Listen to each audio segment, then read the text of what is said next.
boom, boom, boom, boom, boom, boom, boom, boom, boom, boom, boom, boom.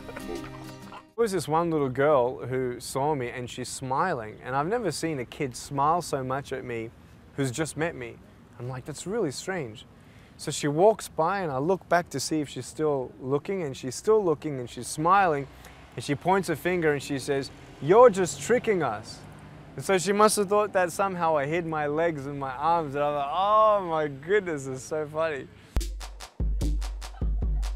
Mnogi ne vjeruju čak i kad ga vide. Kako uspijeva? Neki ga zovu čudom od čovjeka. Zaslužuje li taj epitet? Prosudite sami. No arms and legs, no worries. That's an original one. And, you know, people think, you know, how can you live a life without limbs? But, you know, How can you? You just do, you know. Sometimes you don't imagine that you can get through different situations until you're actually put in that situation. Ovo je Nick, ima 28 godina. Rođen je i odrastao u Australiji, danas živi u Americi, a mi smo ga sreli u Sloveniji. Točnije u Ptuju, gdje je u sklopu slovenske turneje održao motivacijski govor. Time se naime bavi. Za sve to treba duha, nečega što čovjeku zasigurno ne nedostaje.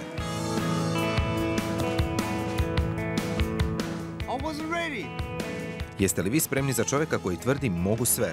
Rođen je Australac, no prezime ga odaje. Korijeni su tu u blizini. Porijeklo naime vuče iz Vojvodine. Komarac sve. Wait a second. Watch your hand. Ne volim komarci uopšte. I hate them. Rijetki su oni koji se ne pitaju što mu se to dogodilo, kako je ostao bez ruku i nogu, pati li zbog toga, možda je nesretan, možda nije. Stotine pitanja svih onih koji ga vide. I was born this way, no medical reason why. And my parents were a little afraid of having a second child because they didn't know what happened the first time. So still they have no explanation, but I do believe that God always has a reason. On je propovjednik i motivacijski govornik. Doslovce govori ljudima da ništa nije nemoguće pa ni za njega. I'm a little foot, I'm actually able to do quite a lot. I type 43 words a minute on a normal computer, and that's how I did my double degree in accounting and financial planning. And yeah, this thing, you know, I play soccer, I golf, I fish, I swim. I do quite a lot. I've been scuba diving and I want to go skydiving. That'll be pretty cool. Radi mnoge stvari koje se drugi ne usude, no ipak svjestan je svojih ograničenja, ponajprije onih fizičkih. Can you go down? From here? No, not really. I mean, I really could if I really wanted to, but it'd be a little bit too dangerous. But from a bed I can go down and normally heights I can get over. Ima pomoćnih njegovatelja koji mu uskaču kad zapne. Jedno od njegovih misli vodilja je zanemari neuspjeh. Koncentriraj se samo na uspjeh. If I fail 100 times, Če bi 100-krat padel, it's not about how many times you fail. ni važno koliko krat padeš. It's about learning. Jedan, dva. When I smile, people are like, oh, he's cool. Yeah, he's all right, you know. So yeah, I get normally very warm reactions, but normally I don't obviously shake hands, so I hug a lot of people. I naš je susret počeo upravo tako. It's a beautiful thing that actually started when I was 19 years old. Actually, it was the reason why I started hugging a lot more and started speaking. Was when I spoke in front of 300 teenagers, and this one girl in the middle of the room started really crying. She put up a hand in the middle of the talk and she said, "I'm so sorry, can I come and give you a hug?"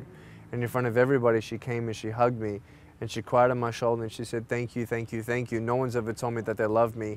No one's ever told me that I'm beautiful the way that I am." Nick je u Ptuj došao upravo kako bi se susreo s ljudima koji misle da im treba takva pomoć. Onima koji iz nekog razloga misle da su manje sretni od drugih. No Nick ima sasvim drugu poruku. Be you, be yourself, you know, stop wishing for you to be someone else. U svojim govorima mjesta za depresiju nema. Njegovi su nastupi često poput stand-up komedije.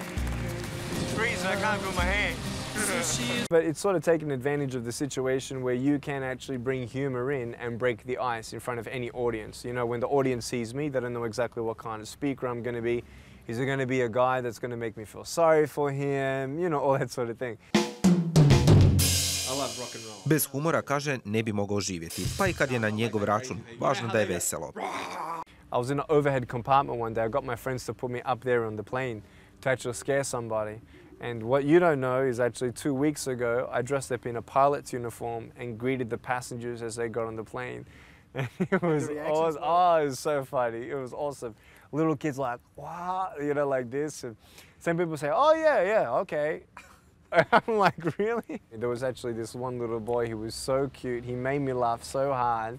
He looked at me and he's looking at my body, looking at my head, looking at my body, and he says, well, at least you got a head. And I thought No nije uvijek bilo tako veselo.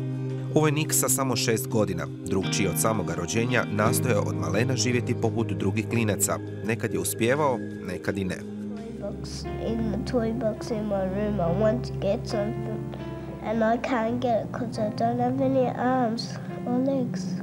And he regards himself as normal, just with a few bits and pieces missing. You kind of wonder, try to imagine what kind of future is he going to have, and what kind of life this person is going to lead. I think he's going to have quite a good life. And he loves life, and he rises to the challenge. He works out his own ways of doing things and surprises me constantly. He's a really good kid. He's really great. I wouldn't change him. a lot of kids didn't know exactly how to, approach me. Some people avoided me. When I was, in school, a lot of kids sometimes teased me as well and didn't want to play with me. So it was very difficult at the very beginning. Feeling like, is this the rest of my life? And then I'm thinking, I'm not going to get a job, not going to get an education and all these sorts of things. And feeling like things weren't going to change, I felt like giving up. And so at age 8, I told my mum I wanted to commit suicide. And at age 10, I actually tried to commit suicide by drowning in a bathtub. Srećom nije to učinio, shvatio je da bi one koje najviše voli samo još više rastužio.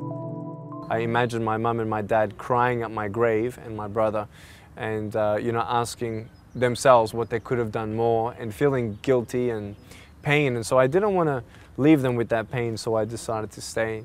Završio je 2 fakulteta, preselio u Kaliforniju, ima pomoćno, živi samostalno, osnovao je svoju tvrtku, govore i seminare drži diljem svijeta. Samo prošle godine na putu je proveo 46 tjedana i održao 270 govora. When you see people crying and, some say, I was actually going to give up until I actually saw your story. So that's what makes it all worth it. Samo jednom se kaže osjetio potpuno bespomoćnim. It was age 13 when I actually sprained my foot playing football. And I couldn't use it for 3 weeks, and it was the first time I really felt disabled. And, I started to count my blessings, started to be thankful for what I did have instead of being angry for what I don't have. I on zaplače, bude ljutit, bijesan, ali kaže nekako se smiri, povuče, razmisli o tome koliko je onih koji su imali manje sreće od njega i na kraju bude zahvalan te nastavi kovati planove za budućnost. One day I'll definitely get married and have kids. And Are you in love? am I in love? Definitely I'm in love with God. Do you have some special? Do I have a way girlfriend or with anything? Look, I'm not married yet. Mislite nakon svega da neće uspjeti u svojim planovima. Dok je bio dijete nisu mu davali šanse za nikakav život osim u nekoj instituciji. Koliko je vas učinilo barem dio onoga što je učinio Nick, i to sa zdravim rukama i nogama. Nakon svega, mnogi će možda lupati glavom u zid i shvatiti koliko je većina problema koja nas muči u stvari banalna i kako je jedino ograničenje samo kočnica koja se nalazi u našim glavama.